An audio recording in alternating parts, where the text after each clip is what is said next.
Assalamualaikum warahmatullahi wabarakatuh. Waalaikumsalam warahmatullahi wabarakatuh. Baik, sekarang kita akan membahas tentang pendapatan nasional. Apakah ada yang tahu pendapatan nasional itu apa? Tidak tahu, Bu. Putri, kamu baca Putri. Baca tahunya. Apa pendapatan nasional?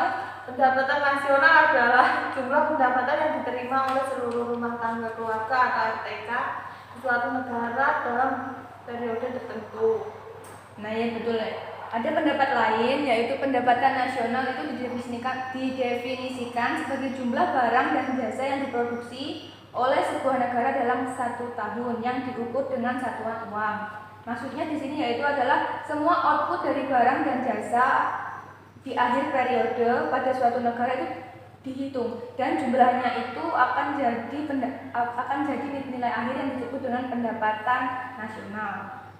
Nah, di sini para ahli ekonomi juga mempunyai definisi lain yang beragam. Menurut Alfred Marshall dalam Fernando 2011 mengemukakan pendapatan nasional atau dividen nasional adalah tenaga kerja dan modal dari suatu negara yang mengolah sumber alamnya untuk memproduksi sejumlah neto komoditi, baik material maupun imaterial, termasuk barang, jasa, dan sejenisnya.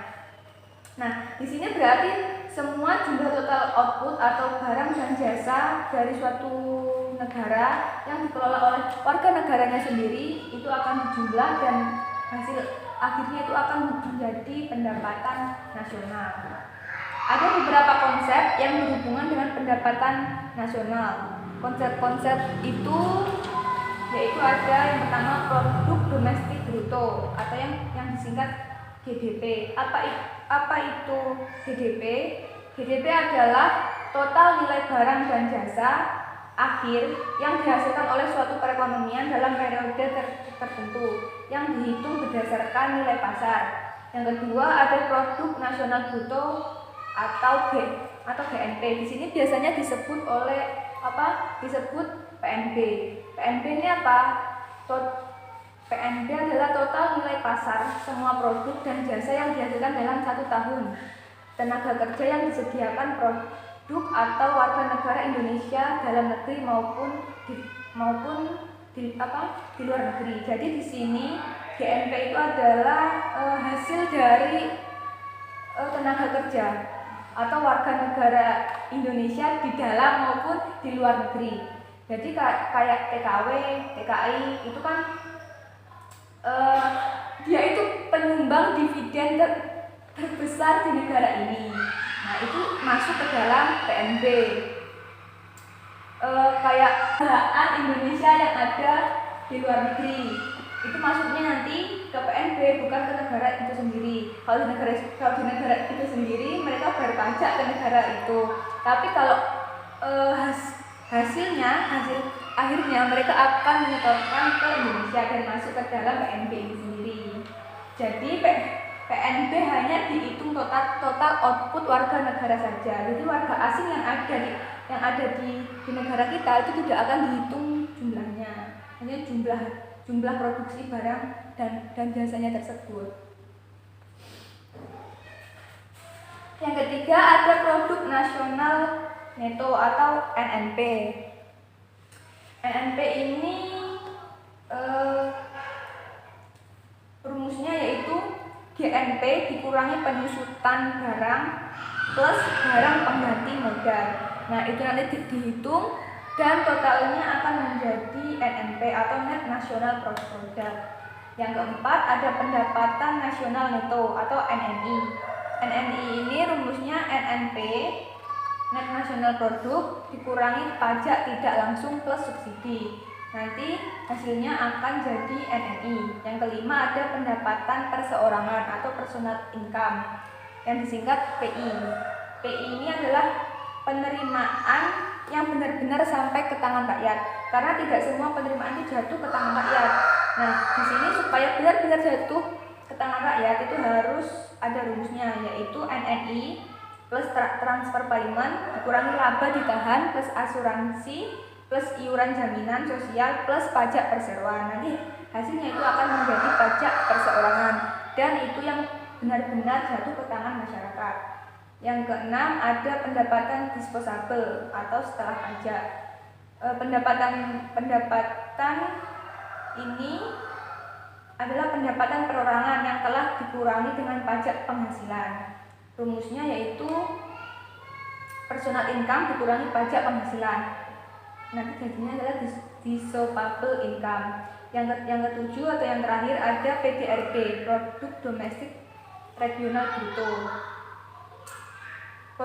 Produk domestik regional bruto adalah jumlah keseluruhan dari nilai tambah bruto yang berhasil diciptakan oleh seluruh kegiatan ekonomi yang berada pada suatu wilayah selama periode tertentu. Misal PDRB DKI Jakarta, PDRB Jawa Tengah, Sumatera Barat, Jawa Timur, dan lain sebagainya. Apakah ada yang mau ditanyakan? Saya nggak tahu.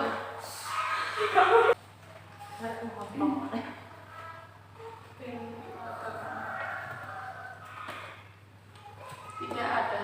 Nah, yang selanjutnya adalah manfaat menghitung pendapatan nasional. Apakah ada yang tahu apa manfaat menghitung pendapatan nasional? Tidak. Mana kalian nggak baca itu gimana? Enggak Bu, enggak ada persiapan Bu. Sibuk ngebucin Bu, malam Minggu. Kalau nggak ada yang tahu manfaat menghitung pendapatan nasional, baik saya kasih tahu kalian ini.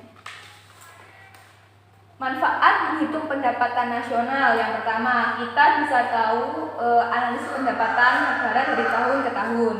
Apakah negara ini bertumbuh, berkembang, atau malah menurun. Yang kedua, mengetahui struktur perekonomian suatu negara. Apakah negara itu agraris, industri, maritim, atau sebagainya. Yang ketiga, mengetahui kemajuan suatu negara dalam mencapai kemakmuran. Dalam menghitung pendapatan nasional tentu kita juga akan mengetahui pendapatan per kapita tiap orangnya. Jadi dari situ bisa menjadi tolak ukur apakah negara itu maju, makmur, berkembang atau malah mundur. Yang selanjutnya dari mempelajari pendapatan nasional kita bisa tahu apakah negara kita ini mampu bersaing dengan negara lain atau masih terus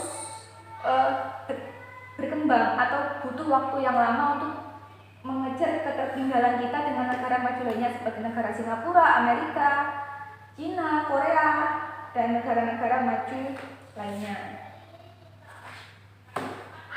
Dan selanjutnya ada metode perhitungan pendapatan nasional. Jika tadi manfaatnya, tentu kita menghitungnya juga ada metodenya. Yang metode pertama ini adalah dengan menggunakan metode pendekatan. Metode pendekatan ini biasanya dirumuskan dengan rumus Y sama dengan W plus R plus I plus T, di mana Y ini adalah pendapatan nasional, W pendapatan upah, gaji, dan lain sebagainya. R ini sebagai pendapatan bersih dari sewa atau rental income, I pendapatan bunga, dan P pendapatan keuntungan perusahaan atau usaha perseorangan. Jadi itu nanti dijumlah dan hasilnya itu nanti akan jadi pendapatan nasional. Yang kedua, menggunakan pendekatan produksi. Dan yang ketiga, menggunakan pendekatan pengeluaran. Pendekatan pengeluaran di sini dirumuskan dengan Y plus C plus G plus I plus X kurangi M. Y sendiri tadi adalah pendapatan nasional, C sama dengan konsumsi, G sama dengan pengeluaran pemerintah, I sama dengan investasi, X min M itu ekspor kurangi impor. Nah, sekarang negara Indonesia ini lebih menggunakan ke pendekatan pengeluaran. Karena apa? Karena dengan diperhatikan Putri. Oh ya Bu, maaf Bu. Karena dengan tadi apa? Negara Indonesia menggunakan pendekatan apa? Gak tahu Bu. Menggunakan pendekatan pengeluaran. Kenapa? Gak tahu Bu. Karena dengan menggunakan pendekatan pengeluaran itu hasilnya lebih maksimal, lebih terlihat dengan jelas daripada menggunakan pendapatan yang lainnya. Sampai di sini ada ditanyakan? Tidak. Baik, kalau tidak saya sudahi di sini. Nanti kalian mengerjakan pilihan ganda ya. Wassalamualaikum warahmatullahi wabarakatuh.